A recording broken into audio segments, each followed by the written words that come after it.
What is going on, everyone, and welcome back to r/EntitledParents. Now, in today's video, as you can tell by the title, the first story is absolutely ludicrous. In it, an entitled parent threatens to remove the door from their child's bedroom. My parents threatened to take away my door because I don't want one of our dogs sleeping in my room. So, as the title says, my parents just threatened to take away my door. I went upstairs to take my meds and get my dog for bedtime. My mum wanted me to take our smallest and most annoying dog to bed with me. I politely declined and said that I would rather not. She insisted and I declined again. It only escalated from there. She doesn't want him sleeping with her and my stepdad because the dog touches her all night. I don't want him sleeping with me because he keeps me awake and wakes me up in the middle of the night, something he doesn't do with them. I've told them before, but they don't care. They said that if I don't take him, they'll take my door while I'm at my dad's and throw it out so that I can't have it back. I have severe anxiety, tons of mental illnesses on both sides of the family, and my privacy is what keeps me sane. They know this and still threatened to take my door. This story actually reminds me a little bit of a post I saw back in the day on r/InsaneParents, where an insane parent had literally axed down their child's door. I don't really know why. Although we're not really there yet at this story, it feels like we're getting pretty close. I mean, seriously, taking the door down of your child's bedroom, that's got to be like the biggest no, like in terms of privacy, in terms of ethics, in terms of everything. Why would you ever do? It's mental. Unless your daughter literally said, yes, I will sleep with this dog in my bed every day, and then she was going against it. But I mean, even then, like, axing, or not axing, but maybe eventually axing / taking the door down of your child, so messed up. Now moving on to our next post, entitled Starbucks Woman and the Straw. I was at a Starbucks this week, and while waiting to pick up my order, I saw an entitled woman berate the baristas for not putting a straw in her drink. If you haven't been to a Starbucks in the last few years, they've switched to paper straws for cold drinks. On top of that, they recently replaced traditional lids with straw holes in the middle with lids that have a small opening for sipping. So the woman said, "Could I have a straw?" The barista replied, "Sure, we're out of the smaller straws, but would you like a large one?" "Yes." Now, this lady couldn't shove a straw into the sipping hole, partly because her long, fake nails were in the way, and partly because she didn't think about squeezing the straw. It is doable, but it's more difficult than plastic. She ended up spilling some of her drink onto the counter. So agitated, she asks, "Do you have smaller ones?" As if the barista didn't just tell her that they were out. "I'm sorry, but that's all we have." The woman shoved the drink and straw back to the barista. "You do it." "Excuse me? I can't put it in. Do it for me." "I'm sorry, but I can't touch it. You know, due to the pandemic, it seems as though that was obvious, but nope, not to this entitled idiot. Seriously, where has she been for the last year?" "Well, what am I supposed to do? I can't drink it like this." "You can drink it through the lid, or you can take the lid off to use the straw. I can give you another one." Now, to a reasonable person, these are reasonable options. But this subreddit is entitled Parents after all. "I want to use the straw normally. I want your manager now." Holy heck, that escalated quickly.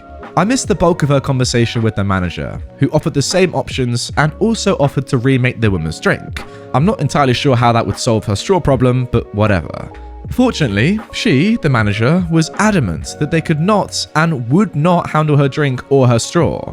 Eventually, though, the woman stormed out. "This is ridiculous. I don't want you to make another drink. This is the worst service." There's nothing wrong with their service.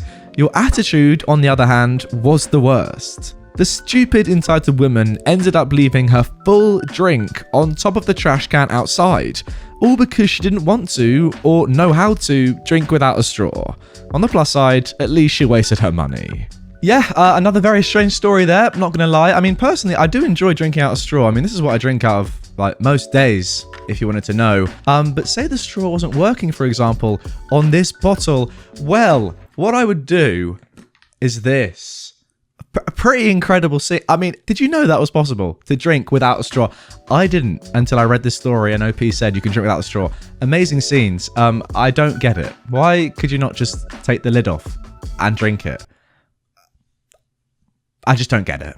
Now moving on to our third story. Entitled neighbor arranged the re-adoption of our dog without our knowledge. So, 14 years ago, when I was 10 years old, we moved from London to a farmhouse in the country. Along with us came our family dog, Jasper, who passed last year but would have been only a year old at the time. Our new neighbours were a typical lovely farmer couple with a small dog called Bonnie, who instantly became friends with Jasper. So, the as of yet not entitled neighbour starts taking Jasper along on his dog walks around the fields, and of course we let him. Moving on a couple years, and long story short, the neighbour got a pet cat who died and then put down Bonnie, as he was apparently too sad to live without the cat. Without a dog of his own anymore, the neighbour had become fixated on Jasper, often whistling for him whenever the neighbour went on his evening walks. And still, we let it happen because Jasper had a lot of energy and walks were always a good idea for him. A few months later, and my family had decided to move to France. I go ahead with my mum while my dad and my sister stay in England for a while longer so she can finish her GCSE exams. A few weeks before my dad officially joins us, he drives down Jasper to France and drops him off before heading back to England alone. Now for the juicy parts. My dad is working in his office, a barn across the street, when he hears the now entitled neighbour whistling for my dog. "Jasper, where are you?" he says. My dad replied, "He's not here." "What do you mean?" At this point, our neighbour actually goes into our house looking for our dog. "What are you doing?" my dad asks. "Well, I know you're moving, so I called a friend and they said they'd adopt Jasper. I'm here to take him to them. Now, where is he?" "You can't have him. He's in France." "You're lying. Give him to me." It went on like this for a bit, and my entitled neighbour was genuinely shocked that we had taken our family dog with us when we moved house and country, and that he couldn't give him to a friend of his. As an aside, this same man once came into our chicken coop and crushed all the eggs of one of our brooding hens because we had too many chickens. We only had like 10 to 15. I thought my mother was actually going to kill him after this. Well, if I didn't think your neighbour was strange enough after the bulk of that story, after hearing about the chickens, I certainly do. I mean, fair enough if you have some sort of affinity to your neighbour's dog and you lost your own dog and, you know, you love animals and you want to just like take care of this dog. But first of all, he wasn't even going to take care of it, he was going to give it to a mate. And second of all, why would you go into a chicken coop and break eggs because you have too many chicken? Again, I mean, I'm not going to lie, it's not often that I'm short for words, but I'm absolutely baffled by these 3 stories I've read so far. Any explanation as to why someone would want to crush chicken eggs for no real reason? Please let me know down below in the comments. Enlighten me. Oh, and whilst you're there, drop a like on the video as well. Right, let's get on to our final story. Entitled mum tries to get me to open access gate for her. Gets yelled at by daughter. My brother and I just moved to a gated community, so I can be closer to my job, and because it was far safer. In order to get in, you have to do one of 2 things. 1, have a window access sticker that scans and opens the gates. 2, or put in a special code in the code box that calls the resident and then they can press the button to let you in. An important thing to note is that there's 2 entrances to this community. 1, the main entrance, is just a pair of gates that slowly swing open and close when the code is put in or your window sticker is scanned. The other, the private entrance, not only has the gate but also a barrier arm, like what you see at areas with restricted access, that lowers right behind a car so nobody can tailgate you. Since we're still waiting for our access stickers to arrive, my brother and I have to use our own codes to call our cell phones so we can punch in the number to let us in. A pain in the butt, but it's a huge improvement over the community we left behind. Normally, I take the private entrance because it's right by my house, but on this particular day, I had to use the main entrance so I could pick up a package that had been dropped off at the office, which isn't far away from the main entrance. Well, I get to the call box, and just as I'm about to punch in my number, a beat-up blue Subaru whipped around the corner and went right up to the gate. Said Subaru belongs to my neighbour's mother. Let's call this entitled mum Linda, and she has a bad habit of hanging by the sticker access port and waiting for someone to buzz her in. Because of how slow the main gate opens and closes, it's not unusual for more than 1 car to just buzz right behind someone with an access sticker. I'll admit, I've done it a few times myself, but it's an unwritten rule that you don't block the access port and just wait for someone to use the call box.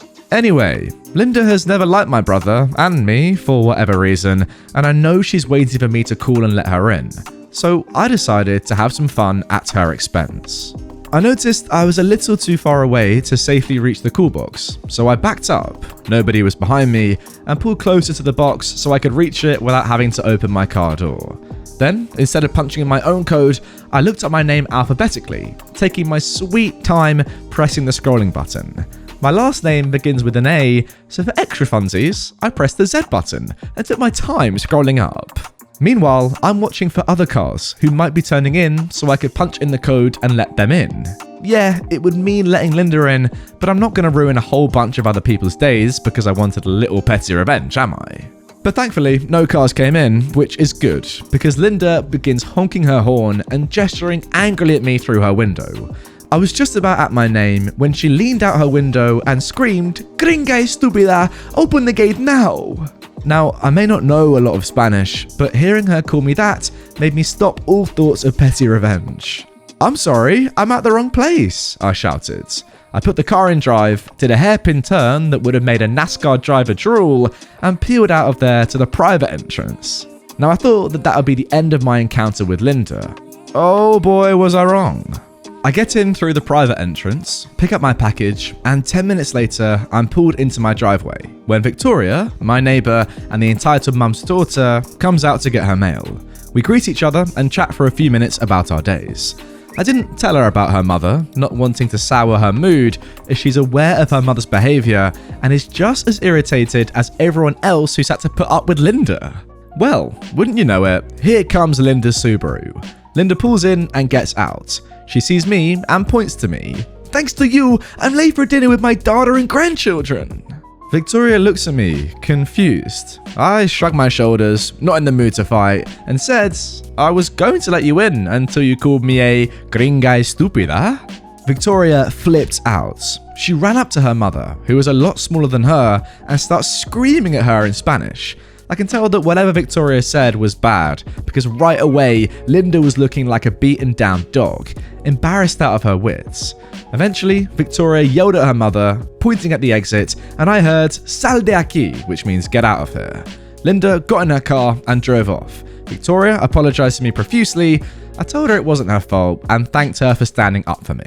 Needless to say, Linda hasn't been over lately, and I don't think she will be until she learns some manners. Yeah, I mean, I've got to say, well done to Victoria for standing up against her own entitled parent. I haven't seen that often. I mean, I read a lot of entitled parent stories, and genuinely, that's got to be one of the few times that I've seen a kid stand up to their entitled parent. It takes quite a lot of courage, to be fair, to stand up in that situation, but as you've seen, clearly Victoria has a lot of power over Linda as she just shut her right down. Linda immediately cowered away and got embarrassed, rightly, because she probably knew in her heart of hearts that she was being an absolute idiot in this situation. But yeah, none of that would have happened without Victoria, so I rate Victoria highly. Long live the Queen. Anyway guys, that is going to do it for this video. Really hope you have enjoyed it. If you want to see more from me right away on this same subreddit, you can check out all my Entitled Parents videos in this one handy playlist right there. If you're new to my channel, please consider hitting this subscribe button and turning notifications on so you get notified every time I post a video, which is every single day, by the way. So yeah, you want to hit that button and you stay up to date. And if you join the notification gang, you'll be one of the first few comments on my new videos. And I always, check the comments in the first 5-10 minutes of new videos and give a couple hearts out. So yeah, make sure that's you and I'll heart your comment. All right, guys, see you tomorrow. Same time, same place.